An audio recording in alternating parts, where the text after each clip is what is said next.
UNEC, for the equal UNEC, a lot of people are there also conversant with UNEC and everything. You know, I've been to Enugu, I've been to UNEC campus too. You know, we can just funding Amaro here in the UNEC, and then UNEC is simply how was the experience? You know, you have University of Nigeria and Soccer. Yes, that's the school everybody knows. UNN. But people don't know that there is a campus, an offshoot, that is the same school. But it's established in a different, just like you say that you have Anambra State University, we have Uli campus and Ebariam campus. Oh, okay. So Ebariam being the main school, and then Ulina being the campus. So for UNEC then, they're not there then, but then I remember we had about 4 faculties. We had the law faculty, we have the faculty of health sciences, we have the faculty of medicine. We had the faculty of business administration, that's management sciences, as you call it today, and then we had the faculty of environmental sciences. So I think it's 5 faculties. So and those faculties are not still in Nsukka, right? No, they are not in Nsukka. They are all in UNEC. Okay. You know, so that's the difference. It's the university, because your certificate will be a University of Nigeria. Just the way Unizik. I think they have something in Nnewi. And then they have, I think, Agolo for pharmaceutical sciences. Yeah, something exactly. Like that. So it is the University of Nigeria. Yeah. Okay. So you can proudly call me a lion. Yeah. Though I heard that the lion then is no more. No. The lions are no more roaring. No, it is. It is still roaring. You know, the problem is the standard somehow. Right. And when the governor Nadeku, my leader, he will always tell you that Nigeria is the only country whose past seems to be more glorious than the present and probably the future. And it's not a good thing for a nation. It's not a good to have a glorious past. A nation should have a glorious future. That's just the challenge. But it's for us, young people, who, when we find ourselves in position of leadership to change the narrative, it is for us, you and I. I agree. By school as a 16-year-old. Yeah, absolutely. Some of us are still in SS1 that time. From the experience, do you think it's a good one? Uncle Loge Kosuweme is a story I always like to share. It started from me entering primary school at 4 years. I was in nursery primary school at 4 years. Yes. 4 years. I was in nursery 2. 4. But I was unusually big. Yes. So my mother said, my first birthday. Na akwa egotelu m onye odinye egote akwa ngeji we me birthday because I'm the first child of my parents. Okay. Onye dinye ka egote akwa je egote akwa nwa 1 year. It was a long sleeve shirt. Na etiti aka ebe aka o kwụsịrị. Ewegwe ya mba na akwa nwa 3 years ka o tosili igo because I was unusually big at infancy.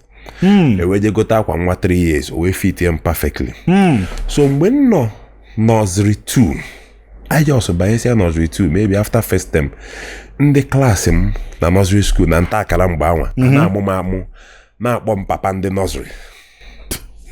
Mana ndị niile anwa na-akpọ m papa ndị nursery fancha niile tọlụ m. So ambatazie ịgbagono ka ụmụaka papa ndị nursery na-ebe akwa. So a na-akwado m school jụ na mama nga ụmụaka ibe m na-amụ na-akpọ m papa ndị nursery. So my mother then was teaching the primary 1 class. Okay. So I said, no, Bolumbia, go up na my class because all the same primary school, okay, nursery section. Njone bakwa. So in order to pacify me, Bolum jebe na class here. Just debem also no ko debem about maybe for about 2 days. Ko when you just solve all the problem at the school. But report all the teacher.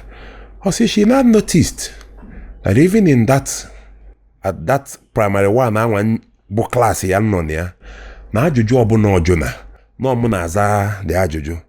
And she said okay, he can cope, and that's how I continued. And then that time she said I came second. The following time I came first. At that age I didn't even remember these things. And so she said okay, he can cope. That's how I continued. And it was very rare. But then what onye gama, because when you see my height and everything, if you nde niile mụ na va nọ na class jicha 2-3 years to mana mụ na ha ncha niile ra Yes. Mano mezio me mano no. Mano what actually. Dalo, you are still as big as you are still big now. Yes, if they tell somebody your age, be like, are you sure? I'm not going to say that. Sly, a side of you that a lot of us may not know now. You're a lawyer. Yes, I'm a lawyer. You studied law and then you practice law. Absolutely. Let's talk about life as a lawyer in Nigeria. Yes. On a lawyer and then a backup something on a before you become really big. If you're for lawyer, but also lawyer, when backup plan A. On your bro lawyer. If you can know na real estate. Okay. For me, there are so many things we see in the society. We think it is normal, but it's not normal. It's not supposed to be. Under the rules of professional conduct, if you are a practicing lawyer, I'm forgetting the rule number, whether it's rule number. I'm not really sure the exact rule, but a lawyer in active practice is not supposed to engage in any other business other than maybe farming. You are allowed basic need, just basic, to farm. Yes, to get food. And that maybe basic. You can just maybe be a silent partner or a silent director in a company, but not to run the company. I don't know if you understand. Not just a share. You can acquire shares in a company.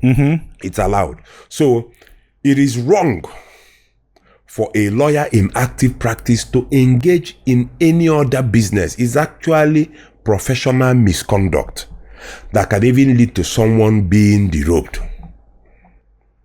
But many people don't know. So as a lawyer, I concentrated.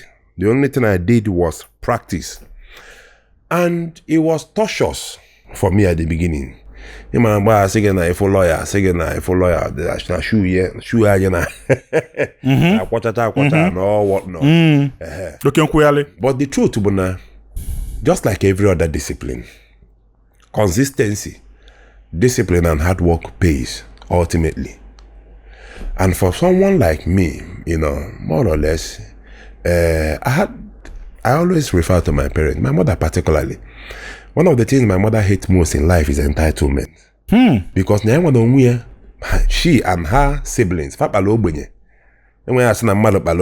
growing up, they were sent out as house helps to some of their relatives because their father at some point was blind, and then growing up it wasn't easy for them. That you don't feel entitled to anything. And so we see the hand of God in anything. Whatever it is, if you have this, you be grateful to God and you manage it. So the first thing we learned is that management.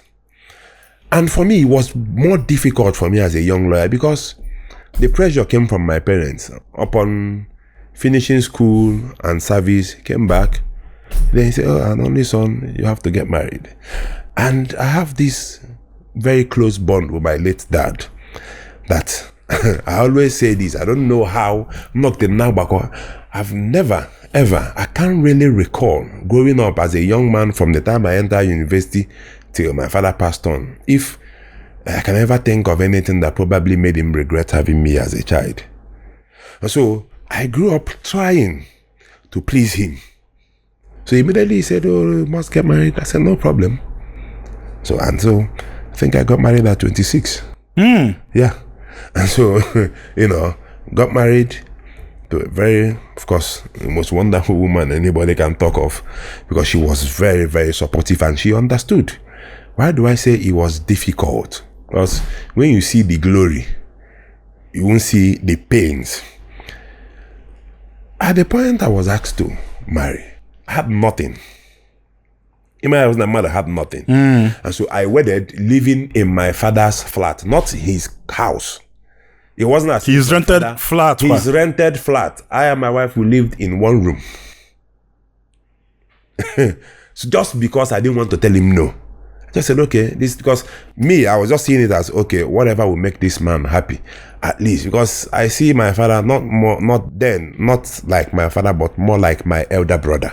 He in turn didn't really, he equally got married at, I think got married at 29 or 30 years. And so the age gap was just about 30. So I saw him more like an elder brother.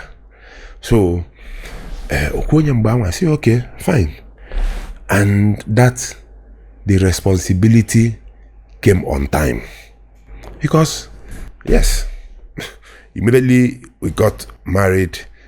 Just about a year, we had to, of course, find a place to live. Na ndị Igbo si n'oke Ibru na-aba na ebi n'ụlọ. Of course. A na-eshi ofu kitchen, won't work. So then the children came along, and so in one of the time for any party, as a young man, you fend for yourself, you fend for your wife, you fend for your children. You must do everything, take care of the home and everything. So I can tell you, it was frustrating at the beginning. It was very, very frustrating. But God so kind. One of the earliest things I did, of course, the law firm I worked in, my boss is late Ezeokenwa ACN. You know, he helped a lot. Because part of the things, the advantage I had was because when you work in a big law firm, yes, it comes with its own advantages. One of the advantages, yes, you may not make money at the first instance, but you make contact because your boss ordinarily represents most of the influential clients. So when they see that you're dutiful, local, why, yes, they know they are paying the boss, but they can tip you, especially when you're diligent. And that was my first, because my first exposure in real practice after I came back was when we had the 2010 election that Peter Obi, of course, Professor Soludo was the candidate of PDP, Chris Ngige was the candidate of, I think, Action Congress. ACN. So we had the land then, we were in the tribunal then, defending the mandate of APGA and Peter Obi. So that was the first major experience, and then that was what probably the exposure. That was what made us more or less grounded in election and election-related cases. And then we followed that trajectory.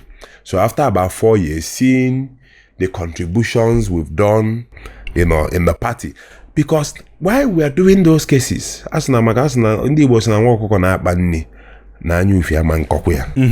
so while we are doing these cases, I didn't forget that my father, because in the firm we represented every political party, PDP, Action, depending on who comes for representation. I had that passion for APGA, so I will always go and do the APGA cases and leave the cases of other political parties. I was more interested.